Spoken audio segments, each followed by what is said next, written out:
Welcome to Science and Technology Briefing.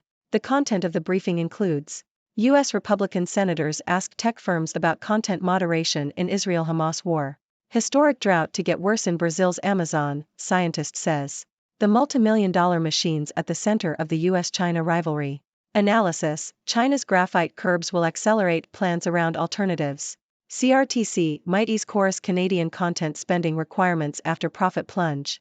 U.S. Republican senators ask tech firms about content moderation in Israel-Hamas war. Reuters. A group of Republican lawmakers from the U.S. Senate Commerce Committee have sent letters to Meta Platforms, Google, TikTok, and X, formerly Twitter, requesting information on their content moderation policies during the Israel-Hamas conflict. The senators have asked the companies to preserve a documentary history of Hamas's actions during the conflict. They also requested information on content policies related to the dissemination of content from the conflict, data on systematically removed content, and explanations on how these policies are affected by international laws. The senators also asked about the company's compliance with sanctions programs and how they prevent their platforms from being used to support Hamas. Historic drought to get worse in Brazil's Amazon, scientist says. Bloomberg. A drought in Brazil's Amazon, caused by climate change, is disrupting river transport, causing forest fires and killing wildlife, according to climate scientist Paulo Artaxo. The scientist warned that there is no relief in sight for the drought and no precipitation is expected in the near future, despite the rainy season normally beginning in late September or early October. The water level in the Rio Negro River, the main tributary to the Amazon, is currently at its lowest level since 1902. It will take up to 2 months of rain for the water levels to rise enough for navigation to return to normal. The drought has forced soy and corn shipments to be rerouted to other ports and a hydroelectric dam has been temporarily shut.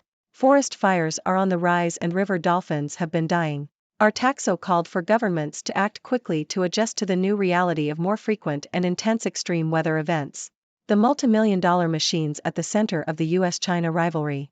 New York Times. The complex lithography machines that print intricate circuitry on computer chips have become a key choke point in the U.S.-China tech war. Last week, U.S. officials moved to curb China's progress towards developing its own chip-making industry by blocking companies globally from sending additional types of chip-making machines to China unless they obtain a special license from the U.S. government. This could be a significant blow to China's chip manufacturing ambitions.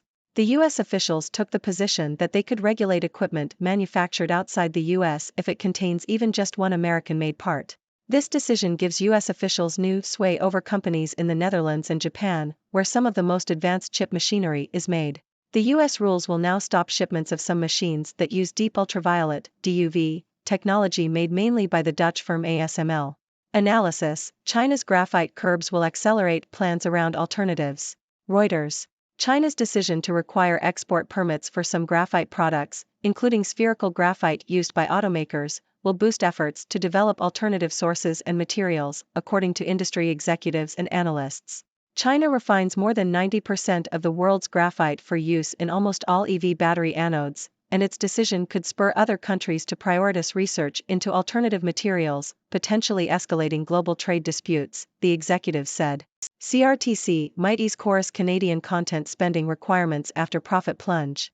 The Globe and Mail. Canada's telecommunications regulator, the Canadian Radio Television and Telecommunications Commission, CRTC, is considering easing some Canadian content spending requirements for Chorus Entertainment Incorporated, CJRBT. Chorus has requested a decrease in its obligation to spend 8.5% of revenues on programs of national interest for its English-language stations to 5%, citing a drop in profits and various challenges, including strikes and high inflation. The CRTC is in favor of granting the request but will hold a consultation on the proposals before making a decision. Bell Canada has also submitted similar requests to the CRTC. Lotus EV unit warns of China risks ahead of SPAC listing. Financial Times. Lotus Technology, the electric vehicle arm of Lotus, has disclosed a $353 million loss in the first half of the year and warned about risks from the Chinese government. The company plans to float shares in a new unit called Lotus Technology, which manufactures electric SUVs in China. The listing aims to tap into investor appetite for high-end carmakers and the higher valuations afforded to EV manufacturers. However, Lotus highlighted various risks stemming from its Chinese ownership and location, including potential issues with U.S. stock market regulator, the Securities and Exchange Commission, and the Chinese auditor. We are broken, Armenia looks to technology to rebuild. The Independent. Armenia hopes that its burgeoning tech startup scene can help the country recover from the recent conflict in Nagorno-Karabakh. With a landlocked economy and no natural resources, Armenia's tech industry is seen as the way to achieve future stability and assist with the humanitarian crisis. The country was once a tech hub, but much of its talent left following the collapse of the Soviet Union. Now, there are around 300 pre-seed stage startups in the country, many of which are focused on the nascent technologies of quantum computing and electric bikes. Droning the Fourth Amendment. Your weekly non-Beltway politics stories. Washington Post. The Michigan Supreme Court is hearing a case that will determine whether a town can hire a private drone operator to spy on a resident without a warrant. The case raises questions about whether governments should partner with private companies that are not subject to the same constitutional restrictions as law enforcement. In this case, the township contracted with a commercial drone business to perform the surveillance.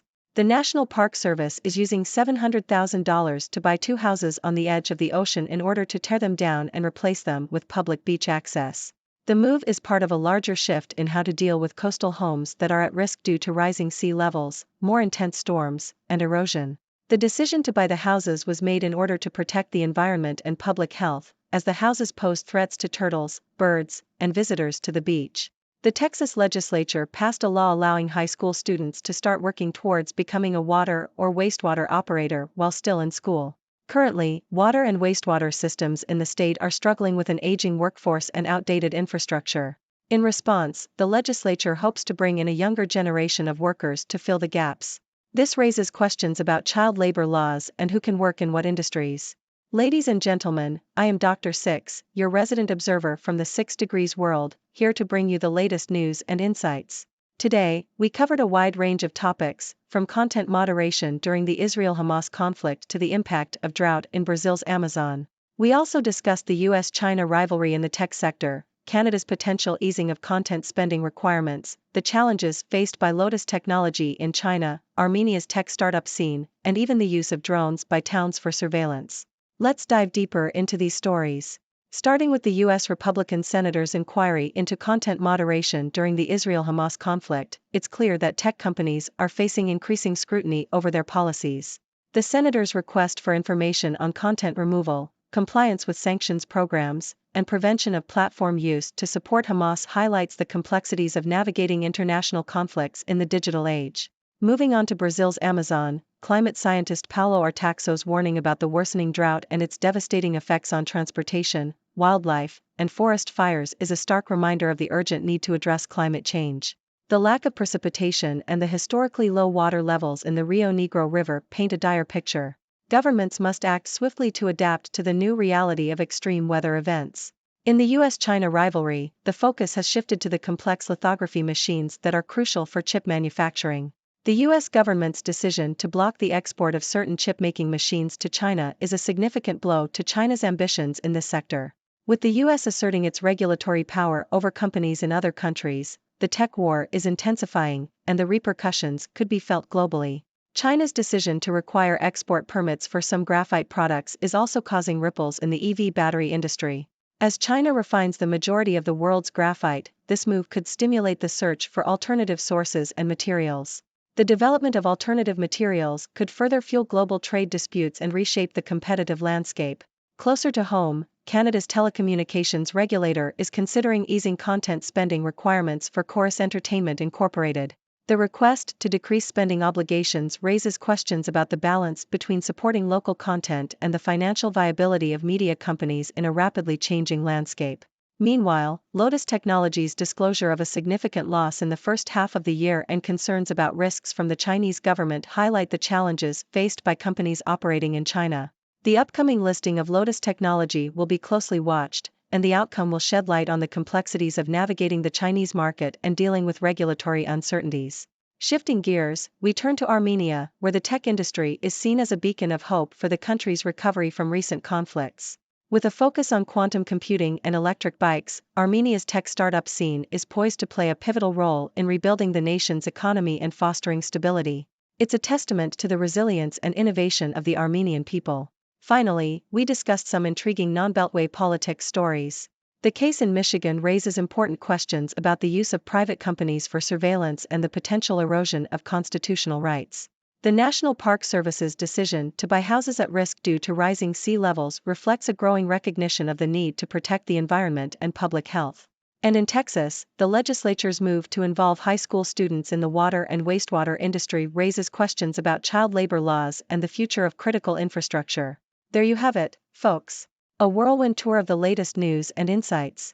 Now it's time for you to join the conversation. What are your thoughts on these stories? Do you have any questions or comments? I'm eager to hear your perspective. So, don't be shy, let's dive into the discussion together. Thank you for tuning in. The content above showcases the latest briefing reports and analytical synopses, thoughtfully curated by the 6Do team. These insights stem from a wide array of reputable media outlets, think tanks, government sources, and specialized experts worldwide. We encourage you to explore these sources for a comprehensive perspective. Keep in mind that while the content may not always align with the official standpoint of 6Do Brief, it's not meant to be taken as absolute directives for decision-making.